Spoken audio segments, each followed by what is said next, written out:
Hey guys, what is going on? It's Fen here again. So today I want to talk about baking out displacement maps for Cinema 4D when you are sculpting inside Cinema 4D.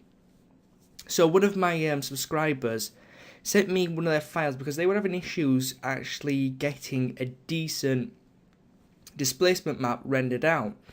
And he was having artifacts kind of shooting out of his model when he applied the displacement. And this was because of two things. One of them being that his UVs just weren't good enough. And two, rendering out his map wasn't correct. So today I'm going to talk about some of these. And we're going to go through and figure out how to render out a decent looking displacement that works correctly on your model. So first things first is actually getting your UVs. Now I've got several tutorials on UVing inside Cinema 4D and an external program called Headish UV Layout. Now I do recommend using Headish UV Layout simply because it's a lot easier. It actually flattens out and stretches your UVs to make them uniform, so they're all the same length, and it's really important. Now the second thing is to make sure that your model is pretty much all quads. You can get away with triangles, but to be honest, if you want the best results, quads, which means four-sided polygons, is your best bet. And make sure they're square. Now on this model, they're not actually square. We have some rectangles down here in the center, and that's not good. This was a quick model, so I wasn't really bothered about actually getting this set up, but it still does work. But generally try keep everything quadded and evenly spaced if possible, because when you subdivide, if you have more tighter polygons, they're going to be actually compacted more than, let's say, these rectangles here. So you've got to make sure that they're evenly spaced as best as possible. So I'm going to show you the UVs on this. I'm going to go up here to the layout and switch to the BP UV edit, and this is pretty much my layout. It's very simple. I've got these obviously over here. I've got these ones over here, and you can see that they're not actually straight, but again, if you're going to do this, you want to do it properly. Take your time, make sure everything's straight, everything's lining up, and most importantly, make sure your UVs are actually in the correct orientation. As you can see, this is facing down, and the N15 is in the correct orientation. It's not upside down, it's not back to front, it's not, what would it be? It'd be a back to front 5, a 1 and then an N. So make sure it's in the correct orientation for all of them. As you see, the E2 is perfect, all these are perfect, etc. So that's one of the most important things, do that. Then what you're going to do is you're going to go to the sculpting, and what we're going to do is sculpt. Now, this isn't going to be anything fantastic, so if you're looking for a sculpting tutorial, this is not it. I do have a sculpting tutorial already on my channel, so be sure to check that out. It's very easy to find. So I'm going to subdivide once, which is going to give me the tag on my object. As you can see, the sphere now has a sculpting tag on. I'm going to get rid of the actual material here because we don't really need it. I'm also going to turn off the ground lines shading.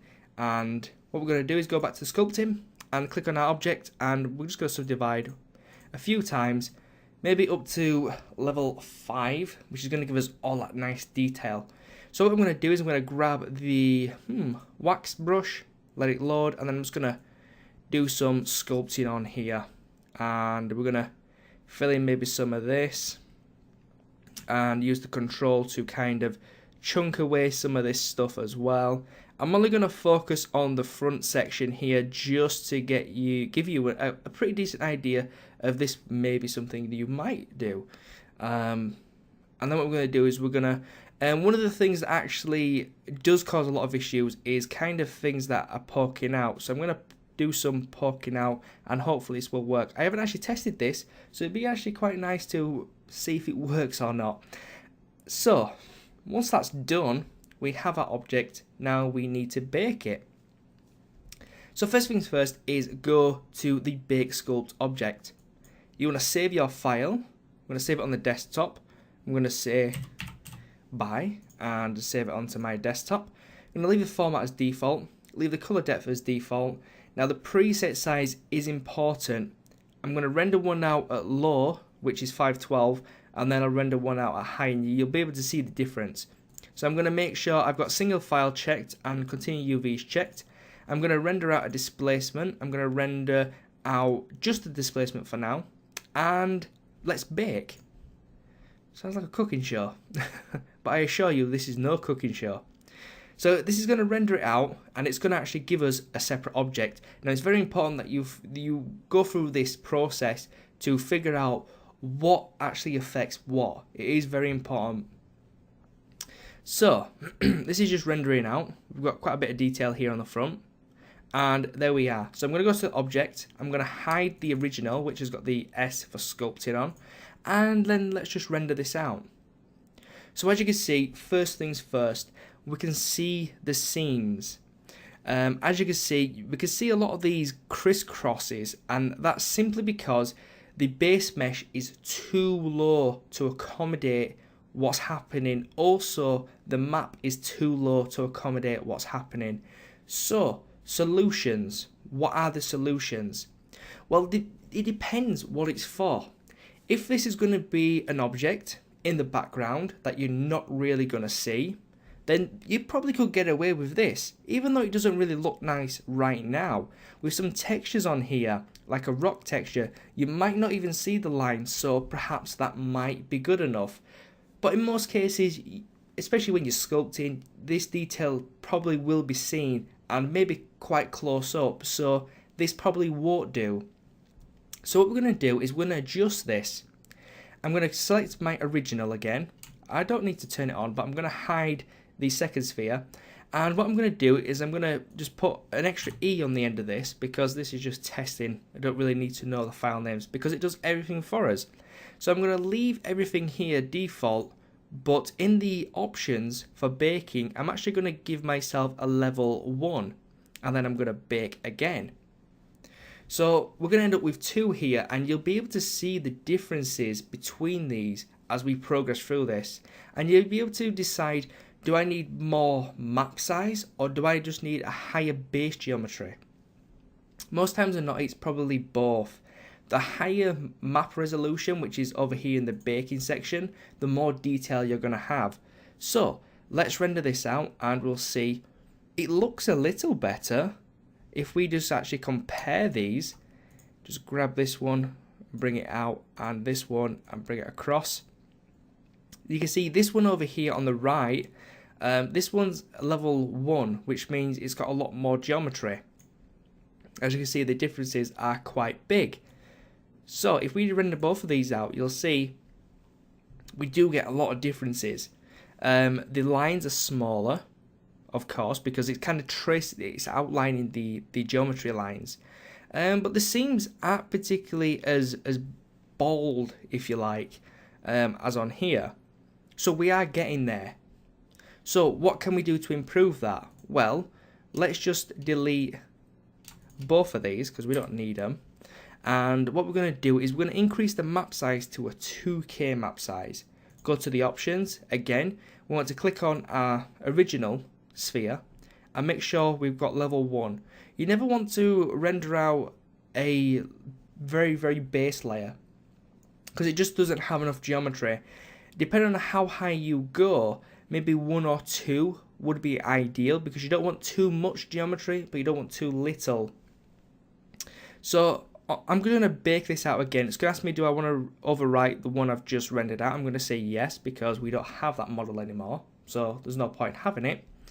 And we're going to render this out, which is pretty cool. I feel like it takes less time to render out a bigger map for some reason. I'm not sure if that's just me going through this many times, but it kind of seems that way. So once we've rendered this out, we should see some better results. So I'm going to render this out, and as you can see, that looks pretty damn good, right? We can still see some seams here, and maybe down on the sides here, and a little bit on the sides down here, but that's a massive improvement, right? So what else can we do to improve this? Well, quite simply put, it's actually rendering out the full passes of baking. which means rendering out the displacement, rendering out the normal, and rendering out the ambient occlusion. These all help to actually pull off this look. So what we're going to do is we're going to go and add an extra E on this because we want to compare these. So in the main one, in the baking options, everything's the same. In the actual options, we want to tick normal, ambient occlusion, and have include top levels. So then we're going to render out again, and then we're going to compare these, and you should see a significant improvement. So this first render here will be the displacement map being rendered out. And if you look down here, once it's done, it will render out the normal map and the ambient occlusion map as well. Now, depending on how big your map size is, it might vary in how long it takes. So as you can see, it's rendering out here. It's 5 seconds, 6, 7, 8. So we just need to wait for this to render out. It shouldn't take too long, but I'm going to leave it to actually render out and just explain to you why it's important and what the different maps do. So the displacement actually displaces geometry. It tries to take specific points and move them around to conform to what we want it to. Now you can't do that unless you have more polygons, which I'll demonstrate in a little while. Now the normal map is your detail. It adds all the fine detail. You can get away with actually just only using that, because it has a lot more color information. It will actually give you a lot more detail. With displacement, it's pretty much just grey, so it's black, white and grey. With the normal map, it's multicolors, and with the ambient occlusion, it actually gives cracks and crevices the depth it needs to look authentic. So one thing you will see straight off the bat is the one we've just rendered out, which is this one, looks completely different to this one over here. And that's because a combination of the displacement and the normal map. The normal map is giving this illusion that everything is actually already being displaced, rather than this one over here. So it is important that you render them all out together to get the best look. Even though these points are exactly the same on this one, this is a very smooth mesh, whereas this one actually has the points halfway displayed, or should I say disrupted from its original position. That way you're going to get a lot better result. So if we just render both of these out, we can see the differences on these are like heaven and hell. They are completely different, and this is what you need. If you just render out displacement, you're going to get a lot of these horrible details because the geometry just can't handle it. Now, in different programs such as ZBrush and Mudbox, and there's a few other sculpting programs out there, they all have different algorithms for rendering things out. ZBrush, of course, have the better, simply because it's a sculpting program. Cinema 4D is not a sculpting program, so the code, the algorithm they use to bake out sculpts isn't particularly the best, but if you follow the correct instructions, and to be honest, they should have kind of put this on the front page when they created the sculpt. If you want to bake out textures, bake out every single map and not just the displacement map, because as you can see on the left here, displacement map do a good job, but they just don't cut it. Rendering out a normal map and an ambient occlusion as well as a displacement map will give you better results. So I do encourage you guys to experiment and just play around. So hopefully this will help. Now it is important that you do UV, but just to test the theory, let me do a little experiment here at the end with you guys. So what we're going to do is we're going to delete the two spheres that we had. We're going to bring back our original so we can see it. Turn off the shading, and we're going to click on it. We're going to go to bake. We're going to make up some random name, save it on the desktop. So again, put this to 2K, put these on, options, put all these on, and I'm going to use a level 1, and I'm going to put this to, let's say, cubic.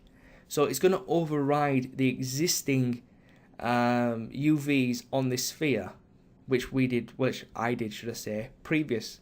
So let's just bake this out and we can see, does it make a difference?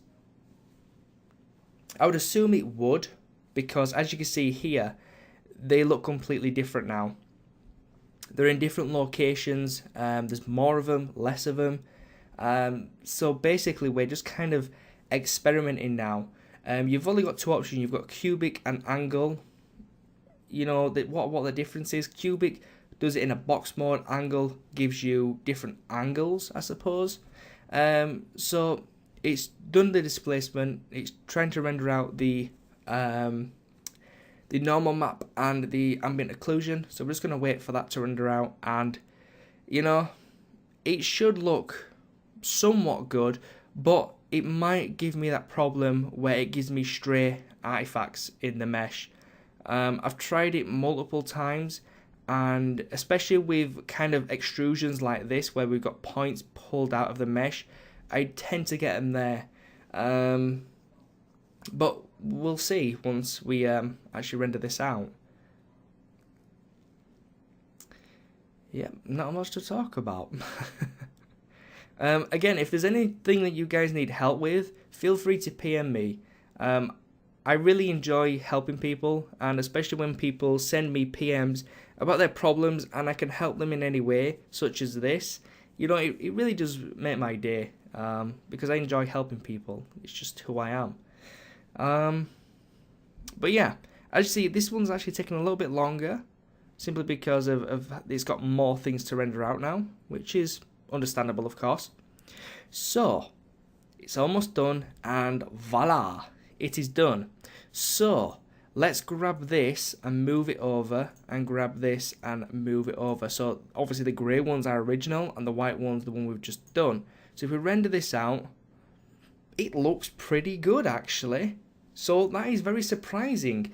So if you don't want to UV it, you can just perhaps use cubic. But in all honesty, UVing is a very important part of sculpting, of texturing, and understanding it is important. And if you want to go into a company, a games company, anything like that, you will need to know how to UV to some degree, just to make other people's jobs easier, if not your own. It's very easy to learn, and once you learn it and you have the tools, it becomes, you know, so fast. I did this in a matter of seconds. The actual baking did a pretty good job. There's no stray artifacts anywhere, which I did have problems with earlier in the day. Don't get me wrong, I didn't just miraculously restart recording and this worked for me. I freaking tried so hard to get this working, and it was just a mess every single time. And it turned out it was the UVs that were just messing me around. And then, of course, rendering out all the displacement maps, normal and ambient occlusion, helps tremendously, especially covering up all the seams and stuff like that. So guys, I hope you enjoyed this tutorial. I hope it helped you out, and of course I hope it helped out that individual who actually needed the help in the first place. But thank you very much for watching. Hope you enjoyed, and I will catch you in the next episode. Peace.